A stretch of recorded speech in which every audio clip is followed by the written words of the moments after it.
नमस्कार, मैं अर्चना शर्मा। चढ़ती कला टाइम टीवी देख रहे सभी दर्शकों का स्वागत करती हूं। आप देख रहे हैं हिंदी के समाचार। समाचारों की शुरुआत से पहले एक नजर आज की मुख्य सुर्खियों पर।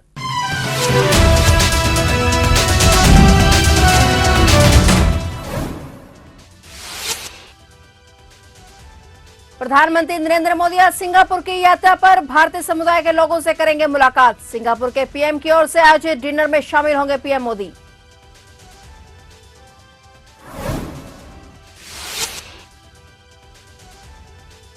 श्री गुरु ग्रंथ साहिब जी का आज प्रकाश उत्सव। आज देश भर में नगर कीर्तन और लंगर का आयोजन। अमृतसर के दरबार साहिब में प्रकाश उत्सव की धूम।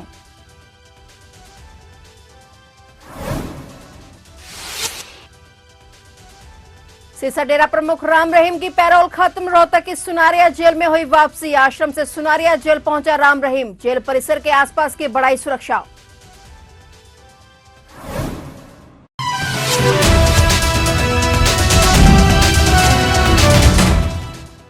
और अब समाचार विस्तार से। प्रधानमंत्री नरेंद्र मोदी आज सिंगापुर की यात्रा पर हैं। पीएम मोदी दो देशों की आपसी यात्रा के पहले चरण में मंगलवार को ब्रुनेई पहुंचे थे और यहां पीएम मोदी ने ब्रुनेई के शीर्ष नेतृत्व के साथ वार्ता की और द्विपक्षीय संबंधों को बढ़ाने के लिए तरीकों पर चर्चा की। और पीएम मोदी को एयरपोर्ट पर गार्ड ऑफ ऑनर भी दिया गया। और वहीं पीएम मोदी के ब्रुनेई दौरे के बीच दोनों देशों में कई एमओयू पर सिग्नेचर हुए। इसमें खास बात यह है कि अब चेन्नई और ब्रुनेई के बीच सीधी विमान सेवा की शुरुआत होगी। बताया गया कि हफ्ते में 3 दिन चेन्नई और ब्रुनेई के बीच सीधी विमान सेवा होगी। ब्रुनेई दौरे के बाद आज पीएम मोदी सिंगापुर पहुंचे। इस दौरान पीएम मोदी ने भारतीय समुदाय के लोगों से मुलाकात की। वहीं आज सिंगापुर के प्रधानमंत्री लॉरेंस वोंग की ओर से आयोजित डिनर में पीएम मोदी शामिल होंगे और डिनर करेंगे। इस दौरान सिंगापुर के शीर्ष नेतृत्व के साथ पीएम मोदी द्विपक्षीय संबंधों को बढ़ावा देने के तरीकों पर चर्चा करेंगे। दिल्ली नगर निगम के वार्ड और स्टैंडिंग कमेटी का चुनाव आज बुधवार को हुआ। सिविक सेंटर में सुरक्षा व्यवस्था के बीच हुए इस चुनाव के दौरान करोल बाग और सिटी एसपी जोन में बहुमत होने की वजह से आम आदमी पार्टी के सभी उम्मीदवारों ने निर्विरोध जीत दर्ज की है। और चुनाव के दौरान आप और बीजेपी ने शक्ति प्रदर्शन भी किया। दिल्ली नगर निगम के 12 जोन में से 7 जोन में बीजेपी तो 5 जोन में आम आदमी पार्टी को बहुमत है। करोल बाग जोन के चेयरमैन पद पर आम आदमी पार्टी के राकेश जोशी, डिप्टी चेयरमैन पद पर पार्टी की ज्योति गौतम और स्टैंडिंग कमेटी के सदस्य के तौर पर पार्टी के ही अंकुश नारंग ने जीत दर्ज की। वहीं सिटी एसपी जोन में चेयरमैन पद पर आम आदमी पार्टी के मोहम्मद सादिक, जबकि डिप्टी चेयरमैन के पद पर किरण बाला जीती हैं। और इसके अलावा केशवपुरम जोन में भाजपा के सभी उम्मीदवारों ने निर्विरोध जीत हासिल की है।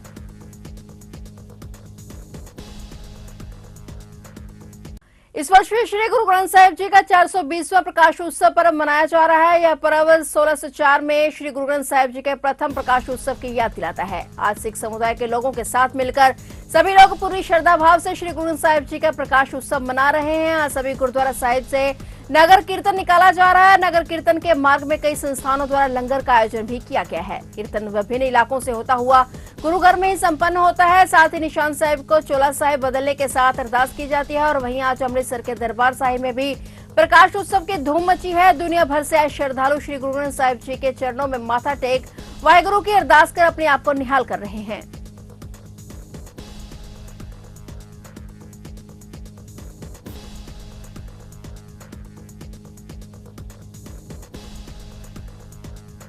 ਧੰਨ ਧੰਨ ਬ੍ਰਹਮ ਗਿਆਨੀ ਬਾਬਾ ਬੁੱਢਾ ਸਾਹਿਬ ਜੀ ਨੂੰ ਖੰਡ ਗ੍ਰੰਥੀ ਥਾਪ ਕੇ ਤੇ ਪਹਿਲਾ ਪ੍ਰਕਾਸ਼ ਕਰਵਾਇਆ ਸੀ। ਉਸੇ ਤਰ੍ਹਾਂ ਅੱਜ ਗੁਰਦੁਆਰਾ ਸ਼੍ਰੀ ਰਾਮਸਰ ਸਾਹਿਬ ਤੋਂ ਨਗਰ ਕੀਰਤਨ 5 ਪਿਆਰੇ ਸਾਹਿਬਾਨ ਦੀ ਅਗਵਾਈ ਵਿੱਚ ਧੰਨ ਗੁਰੂ ਛਤਰ ਛਾਇਆ ਹੇਠ ਆਰੰਭ ਹੋਇਆ, ਜੋ ਰਾਹ ਹੁੰਦਾ ਹੋਇਆ ਸੱਚਖੰਡ ਹਰਿਮੰਦਰ ਸਾਹਿਬ ਸ਼੍ਰੀ ਅਕਾਲ ਤਖਤ ਸਾਹਿਬ ਵਿਖੇ ਜਾ ਕੇ ਸੰਪੰਨ ਹੋਵੇਗਾ।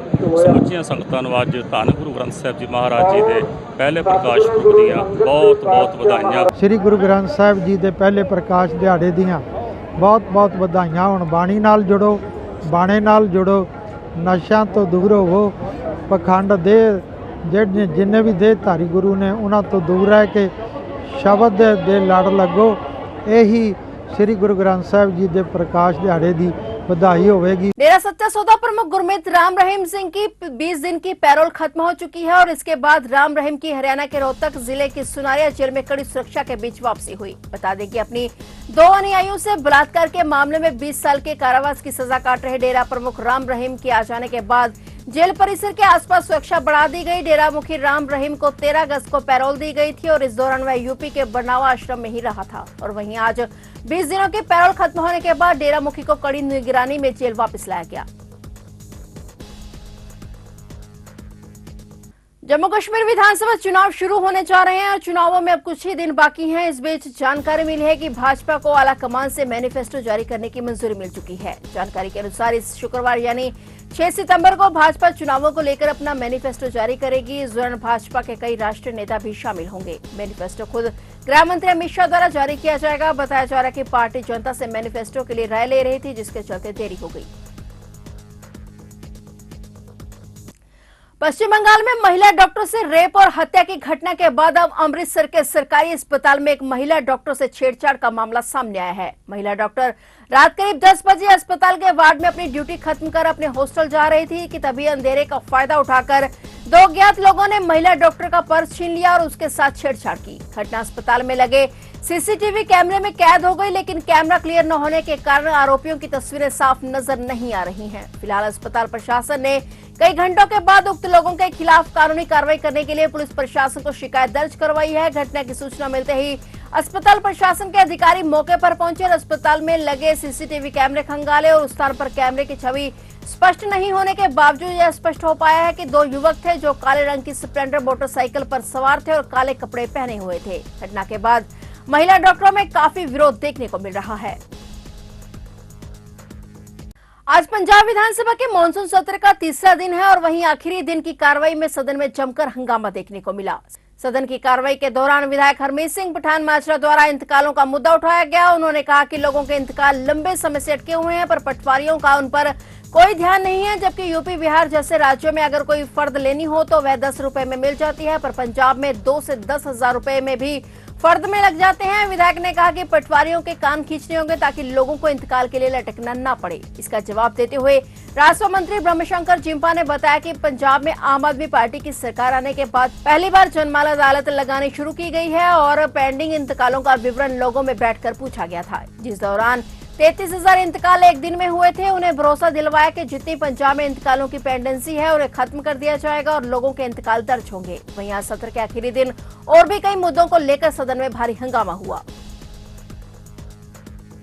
बुलडोजर एक्शन को लेकर चल रही बयानबाजी पर एक कार्यक्रम के दौरान उत्तर प्रदेश के मुख्यमंत्री योगी आदित्यनाथ ने समाजवादी पार्टी के राष्ट्रीय अध्यक्ष अखिलेश यादव पर कड़ा पलटवार किया है। उन्होंने कहा कि बुलडोजर चलाने के लिए दिल और दिमाग दोनों चाहिए। बुलडोजर चलाने के लिए हिम्मत की जरूरत होती है। दंगाइयों के सामने नाक रगड़ने वाले लोग क्या बुलडोजर चलवाएंगे? इसके अलावा सीएम योगी ने कहा कि सबके हाथ में बुलडोजर फिट नहीं बैठता है। सीएम योगी ने यह टिप्पणी लखनऊ में आयोजित एक कार्यक्रम में नियुक्ति पत्र बांटने के दौरान की। मुख्यमंत्री योगी आदित्यनाथ ने कहा कि 2017 से पहले जिन्होंने देश को लूटा, जब उनके सपने टूट गए तो टीपू भी सुल्तान बनने चले और वे मुंगेरी लाल के हसीन सपने देख रहे हैं। उन्होंने राज्य के युवाओं, व्यापारियों और उद्यमियों के भविष्य के साथ खिलवाड़ किया। आज कोई भी आपकी क्षमता और योग्यता के रास्ते में बाधा नहीं बन सकता और यदि कोई बाधा उत्पन्न हुई तो हम उसे हटवाएंगे। जो लोग बेईमानी और भ्रष्टाचार करेंगे उनकी संपत्तियों को कुर्क करके गरीबों में वितरित करने का काम करेंगे। जिन लोगों को अवसर मिला उन्होंने पहले पहचान का संकट खड़ा किया अपनी अराजक गतिविधियों से, अपने भ्रष्टाचारी गतिविधियों से, और फिर प्रदेश को दंगों की आग में झोंकने का काम भी किया था। प्रदेश के शांतिपूर्ण और सौहार्दपूर्ण माहौल को आपस में ही लड़ाने का काम किया। पहले जाति जाति को लड़ाया, फिर वर्ग, मत और मजहबों को आपस में ही भिड़ाने का काम किया। महीनों महीनों दंगों की आग में झुलसता रहा उत्तर प्रदेश। तो उत्तर प्रदेश जब शांति और सौहार्द नहीं रहेगा, कोई निवेश क्यों करेगा? विकास कैसे हो पाएगा? पहचान का संकट खड़ा होगा, हर तबके का व्यक्ति तबाह होगा। और आज ये लोग फिर से अपना रंग और रोगन बदल करके फिर नए रूप में आपके सामने प्रदेश की जनता को गुमराह करने के लिए फिर से आना चाहते हैं। बुलडोजर पे हर एक व्यक्ति के हाथ नहीं फिट हो सकते। इसके लिए दिल और दिमाग दोनों चाहिए। दिल और दिमाग दोनों चाहिए। बुलडोजर जैसी क्षमता और दृढ़ प्रतिज्ञा जिसमें हो वही बुलडोजर चला सकता है।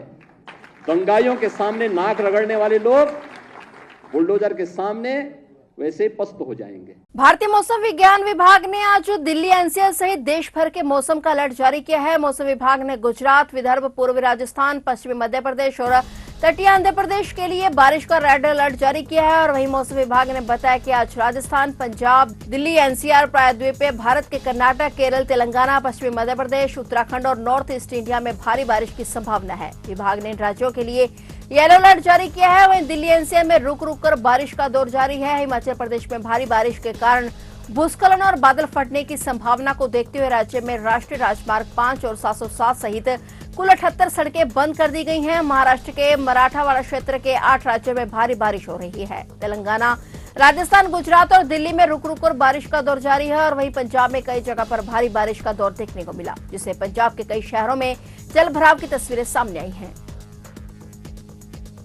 तो आप देख रहे थे हिंदी के समाचार, और नए समाचारों के साथ फिर से हाजिर होंगे। तब तक के लिए देखते रहिए चढ़ती कला टाइम टीवी और मुझे दीजिए इजाजत। धन्यवाद।